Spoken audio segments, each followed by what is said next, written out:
बिस्मिल्लाहिर्रहमानिर्रहीम। Pakistani American news के साथ न्यूयॉर्क से कैसर मुस्तफ़ा भुट्टा। प्रोग्राम कैसर मुस्तफ़ा के साथ सच जाना।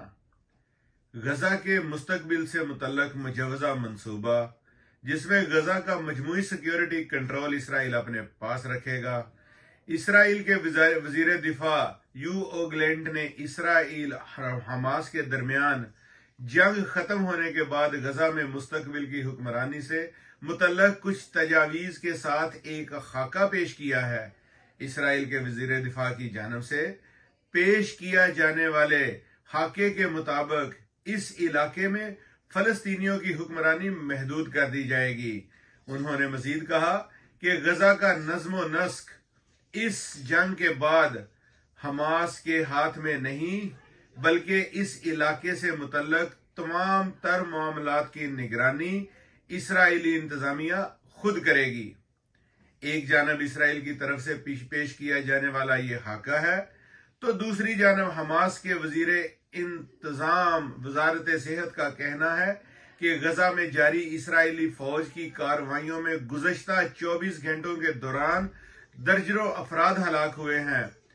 अमरीकी वजीर खारजा एंटोनी ब्लिंकन रवां हफ्ते खिते का दौरा करेंगे, तो कहा है कि वो मकबूजा मगरबी किनारे में फलस्तीनी हकाम और इसराइली रहनुमाओं से अहम मुलाकातें और बातचीत भी करेंगे।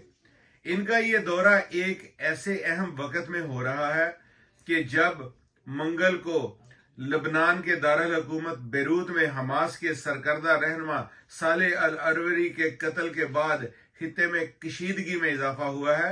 सालेह के कत्ल का इल्जाम इसराइल पर ही आयद किया जा रहा है।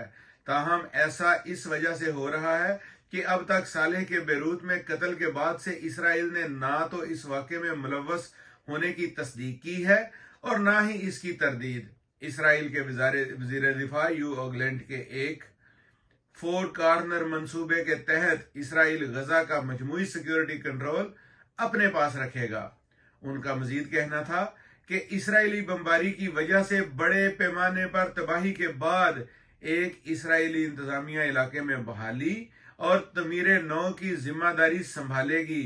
इस मंसूबे के तहत हमसाया ममालिक मिस्र को भी एक गैर वाज़ेह किरदार अदा करना होगा, लेकिन दस्तावेज में मजीद कहा गया है कि फलस्तीन इस इलाके को चलाने की जिम्मेदारियों के इन्होंने कहा कि गजा के बाशिंदे फलस्तीनी हैं, इसलिए वो ही फलस्तीनी इदारों के चलाने के जिम्मेदार होंगे।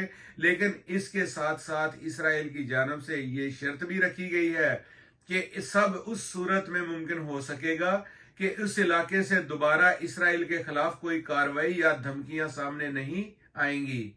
कमीना के इजलास में इस मंसूबे पर तफसील से बात की गई और इसराइल वजीर आजम बेनियामिन नेतन्याहू ने अवामी तौर पर इस पर कोई तबसरा नहीं किया है। बताया जाता है कि ये इजलास तलही की वजह से कबल अज वक्त खत्म हो गया और कुछ वज़रा ने हमास की जानब से 7 अक्टूबर को होने वाले हमले से मुतल्लक वाक़यात की तहकीकात के लिए पेश किए जाने वाले नामों पर भी इजहार किया, बरहमी का इजहार किया।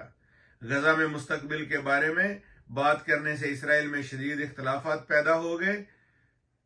नेतन्याहू की हुकूमत के कुछ इंतहाई दाएं बाजू के अरकान ने कहा है कि फलस्तीन शहरियों को जिला वतनी के लिए गजा छोड़ने की तरगीब दी जानी चाहिए और इलाके में यहूदी बस्तियों के दोबारा क़याम के साथ मुतनाज़े तजावीज़ को खित्ते के दीगर ममालिक और इसराइल के बाज़ इत्तेहादियों ने इंतहा पसंद और नाकाबिले अमल करार देकर मुस्तरद कर दिया है।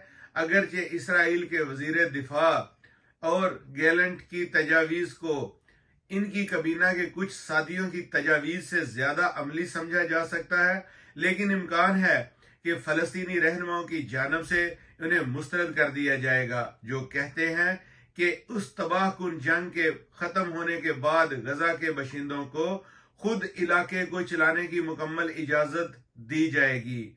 लेटेस्ट और ताज़ा खबरों जानने के लिए पाकिस्तानी अमेरिकन न्यूज़ चैनल के साथ रहें। सब्सक्राइब करना ना भूलें।